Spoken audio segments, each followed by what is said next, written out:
So right now, one of the hot topics of debate on the internet, whether you're on YouTube or Twitter, I guess it's called X now, is of course Xbox and Starfield. Starfield is Xbox's big title for 2023, or one of them, I should say. We do have Forza Motorsports 8 coming out, and this is a game that a lot of people have been anticipating. Supposedly, this is a game 20 years in the making, a game exclusive for Xbox and PC gamers, and a game that has a lot of big hype surrounding it. But with big hype becomes big expectations, and some of these expectations go over into the marketing side of things. I've seen people who love Xbox. I've seen people who are kind of, they're not big fans of Xbox, all talking about how Xbox is not handling the marketing of Starfield very well. Now, I am your resident Xbox YouTuber, and I kind of have a different point of view with this. I'm not really seeing what a lot of these other people are seeing,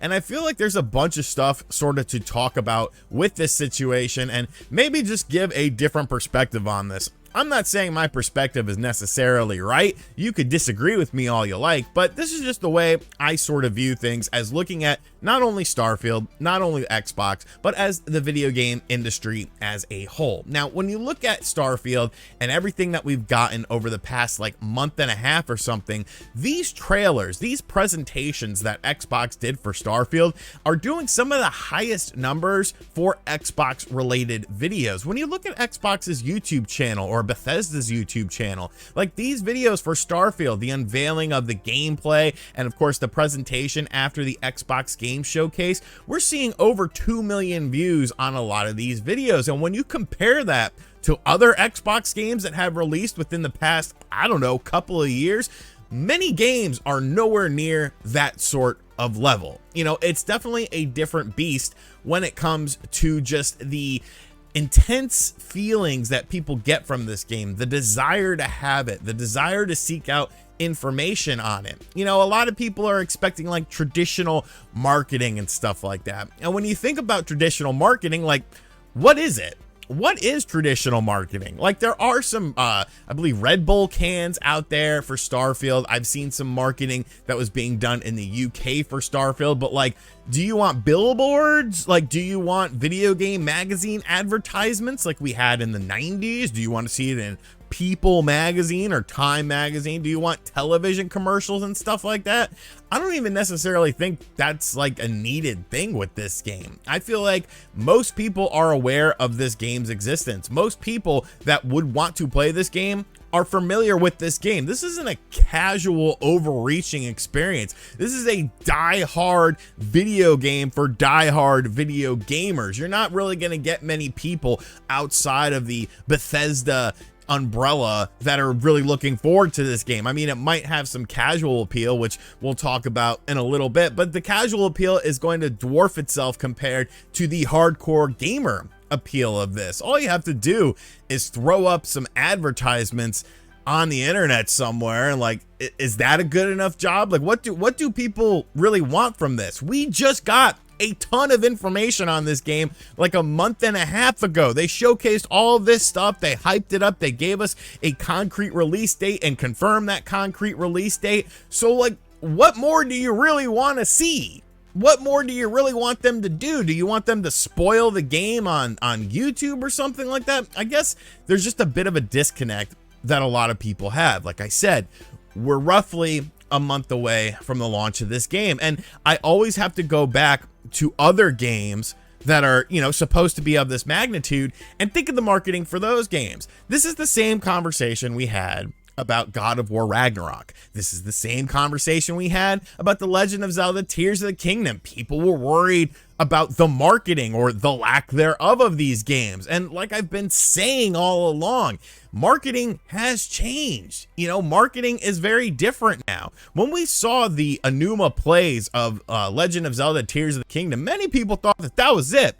That was our last thing that we were going to see from that game, and many people were accepting of that. Of course, a couple, like 4 weeks before the game came out, we got another trailer for the game and everyone was happy. God of War Ragnarok, same sort of situation. Now you could say, well, RGT, those at least were sequels, so people knew what to expect with those games. Whereas with Starfield, it's a brand new experience. And to that I say, I've seen a lot of this game. I've seen a lot of trailers from this game. I've seen a lot of information from this game. I have a general understanding of what this game is going to be about.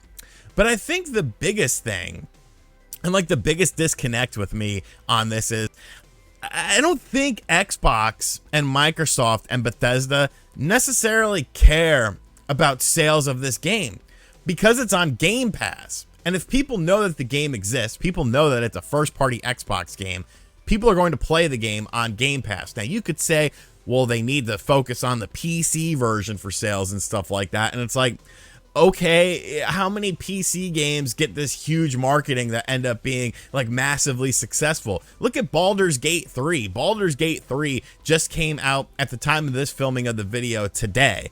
And Baldur's Gate 3 is already one of the most played games on PC. Did you see advertisements for Baldur's Gate 3? Did you know that Baldur's Gate 3 was coming out? Because I sure as hell didn't. So how did all these people know about it?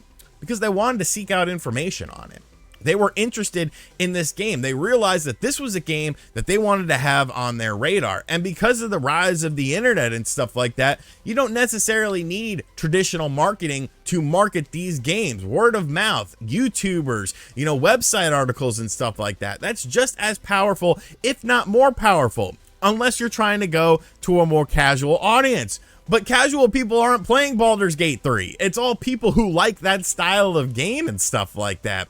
So I do feel like there is a genuine disconnect here. Like, we still have a month left.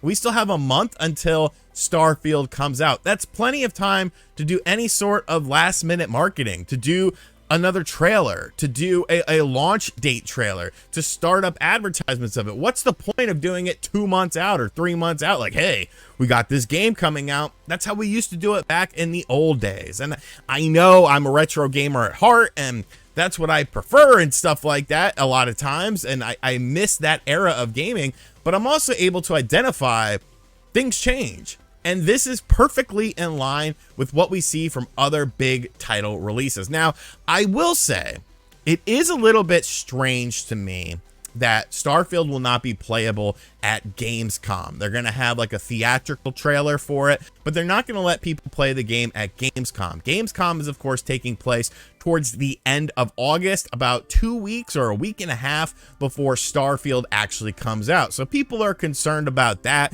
Is there something wrong with the quality of the game? I really think that's a discussion for another day, though. But if I had to say something about it, I would say, it could be a little bit alarming, or it could just be the fact that it's a deep single player experience. It's not something that you're going to play for 10 minutes on a show floor and walk away like, wow, this is the greatest thing ever. Like, it's a game that you have to invest time into. It's not like a fighting game or a racing game or a platformer game where you can get a general gist of it within the first few minutes of the game. You actually have to explore. You actually have to do things within this game in order to get a real experience from it. Is it a little bit spooky? I would say so. But I think that's a bigger topic than the lack of marketing. This is a Game Pass game. People with Game Pass will see this game and be like, hey, I want it. Hey, I want to preload it. And word of mouth is very important nowadays. Marketing has indefinitely changed. So I don't know. I'm not worried about it. I know about Starfield. You know about Starfield. If you have Game Pass, you're just going to go ahead and get it when it comes out. If you like the game, great. If you don't like the game, who cares? You didn't pay anything additional for it on top of your Game Pass membership. So I don't know. It's a weird conversation for me because I see it as everything is just pretty much status quo. This is how video games are handled now, even big AAA games. You know what game? Okay, let me end on this. You know what games get announced and get lots of marketing before the run-up of the game? Games that are smaller, games that companies feel won't be as successful without a marketing barrage. There are games that sell themselves. There are games that you look at that and you're like, I want to play it. I'm aware of this. A smaller indie game, they need to break out from the sea of monotony of other games. Maybe a game with a smaller budget that needs to break out from the sea of monotony with a lot of other games to stand out so that this game will potentially be successful for these companies. Games like Tears of the Kingdom, games like God of War Ragnarok, games like Starfield, they're going to sell on pedigree alone. They're going to sell on name value alone. They're going to sell on hype value alone.